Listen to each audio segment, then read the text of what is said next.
दोस्तों नमस्कार। आज हम एक ऐसे ज़रूरी मसले पे बात करेंगे जिसके बारे में अक्सर आप पढ़ते होंगे और सुनते होंगे कि मीडिया ट्रायल हो रहा है। अब ये मीडिया ट्रायल होता क्या है, इसका क्या प्रभाव पड़ता है, यह सही है या गलत है, आज विस्तार से इस विषय पे हम चर्चा करेंगे। लेकिन इससे पहले अगर आपने चैनल को सब्सक्राइब नहीं किया है तो प्लीज़ करें। आपकी सब्सक्रिप्शन हमें ऊर्जा देती है और अच्छे अच्छे कंटेंट बनाने के लिए। अब आते हैं अपने विषय पे कि मीडिया ट्रायल होता क्या है। सबसे पहले मैं आपको यह बता दूं कि मीडिया को जो आज़ादी मिली है आर्टिकल 19 के तहत, वह सबको उपलब्ध है। यानी आम नागरिक भी उसके तहत बोलने, लिखने या चुप रहने की आज़ादी पाता है। उसी आज़ादी के तहत मीडिया को भी आज़ादी है कि वह बोल सकता है, लिख सकता है, राय कायम कर सकता है और दिखा सकता है, छाप भी सकता है। इसी पावर के तहत मीडिया किसी ऐसे मुद्दे पर बोलता है, लिखता है, दिखाता है, छापता है जो कि कोर्ट में चल रहा मुकदमा होता है या केस चल रहा होता है, जिसको मीडिया ट्रायल कहते हैं। यानी कि ट्रायल का सही जगह जो है वह कोर्ट है और मीडिया वह काम अपने स्टूडियो में करती है या अपने संपादकीय के द्वारा लिख कर करती है। तो यह पूरा जो स्थानांतरण है, ट्रायल की जगह कहीं और है, हो कहीं और रहा है, तो इसी को मीडिया ट्रायल कहा गया है। मीडिया ट्रायल करती कैसे है? तो मीडिया ट्रायल करने का सबसे आसान तरीका यह है कि आप किसी विषय वस्तु को उठाते हैं, उस पर पक्ष बनाते हैं, विपक्ष बनाते हैं और आप त्वरित न्याय दे देते हैं। यानी कि आप किसी को दोषी सिद्ध कर देते हैं, किसी को निर्दोष सिद्ध कर देते हैं। तो ये पूरा मीडिया ट्रायल का रूपरेखा है कि आप कोई ना कोई रायम कायम करते हैं अपनी बातचीत के द्वारा। अब आप जानते हैं कि कोर्ट में किसी फैसले का अंत तक पहुंचने में सालों लगते हैं और कई चरणों में कोर्ट क्या है वो डेट देती है, उसके बाद वह चरण दर चरण उस पर फैसला देती है ताकि कोई कसूरवार दोषी ना हो और जो सही कल्प्रिट है उसको सजा मिले। वह पूरा जो साक्ष्य है उसमें पेशेवर लोग हैं, जिसमें पुलिस है, खास तरह से ट्रेंड है, और भी कई ऐसे संस्थाएं हैं जो कि सबूत इकट्ठा करते हैं, कोर्ट में दलील देते हैं, दोनों पक्ष के लोग होते हैं और पूरे सबूत और जिरह के आलोक में वह फैसला सुनाती है। और इसमें सालों लगता है कई चरणों में, ताकि अन्याय ना हो, न्याय को बरकरार रखा जाए। मीडिया क्या करती है? मीडिया के ना तो कोई उस तरह से ऑथेंटिक ट्रेंड लोग हैं जो कि साक्ष्यों को इकट्ठा करें, रिपोर्टर होते हैं, जाहिर सी बात है उन्हें अच्छा खासा नॉलेज होता है, लेकिन वह किसी क्राइम या किसी खास चीजों को टैकल करने के लिए नहीं बने होते हैं।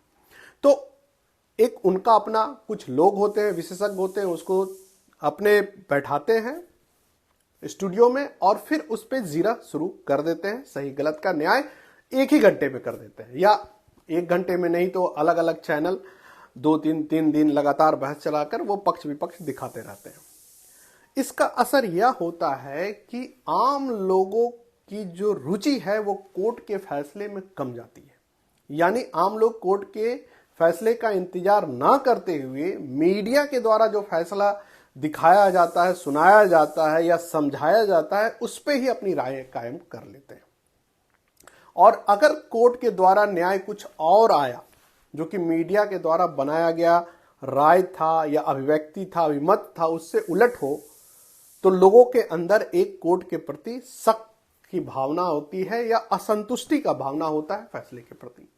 तो इसलिए मीडिया ट्रायल कई मायनों में नकारात्मक भी मानी जाती है। और ये टर्मिनोलॉजी अपने आप में ही जब जन्म हुआ या अभी जो चल रहा है, इसमें इसकी जो समझ है वह नकारात्मक ही मानी जाती है। यानी मीडिया ट्रायल कहने में ही आदमी एक तरह से यह आरोप लगाता है कि मीडिया जो कर रही है, जो कोर्ट के दायरे का काम है, वो मीडिया खुद कर रही है।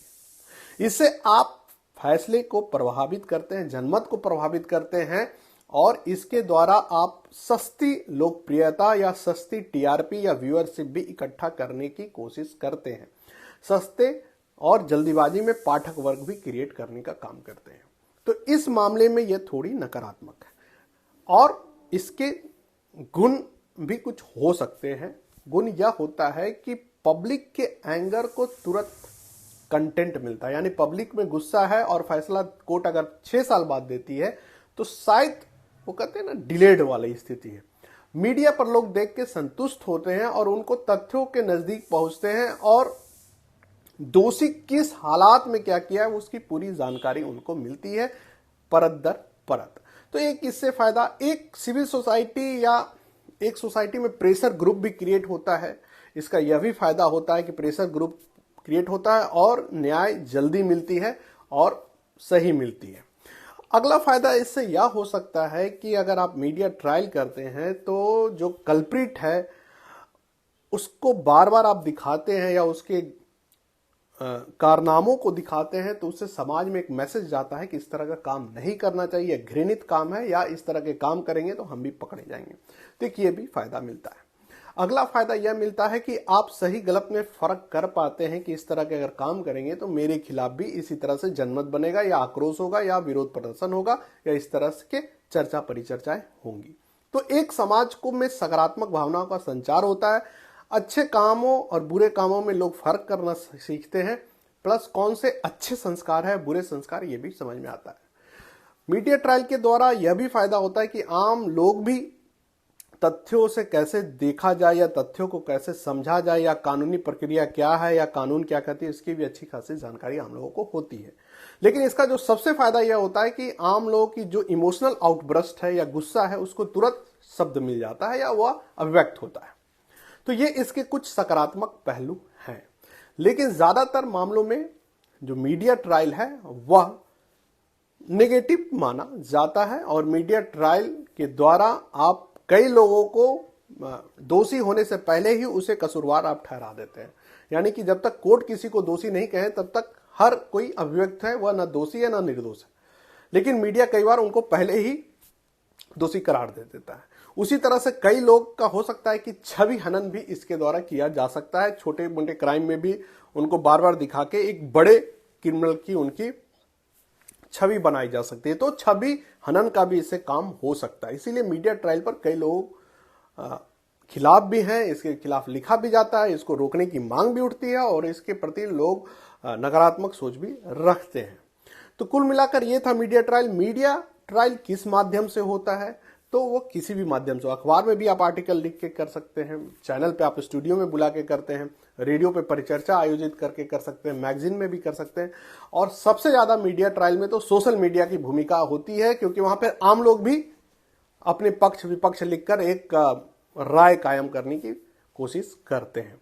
तो ये मंच हो गया कि मीडिया ट्रायल किस किस मंच पर होता है। व्हाट्सएप पर आप देखते हैं कि कई लोगों को गुनाहगार के फोटो और उसके वीडियोस, उसकी क्लिप्स वगैरह शेयरिंग की जाती है कि यही कल्प्रिट है, यही दोषी है, भले ही उसको अदालत कसूरवार ठहराए या न ठहराए। तो ये था मीडिया ट्रायल पे थोड़ी सी जानकारी। आपको कैसे लगी जरूर बताइएगा, प्रतिक्रिया व्यक्त करके कमेंट लिख कर बता सकते हैं आप। और फिर से मैं कहता हूं, अगर चैनल को सब्सक्राइब नहीं किए हैं तो जरूर करिए। मिलते हैं इसी तरह से किसी महत्वपूर्ण प्रस्तुति के साथ, विषय के साथ। तब तक के लिए धन्यवाद।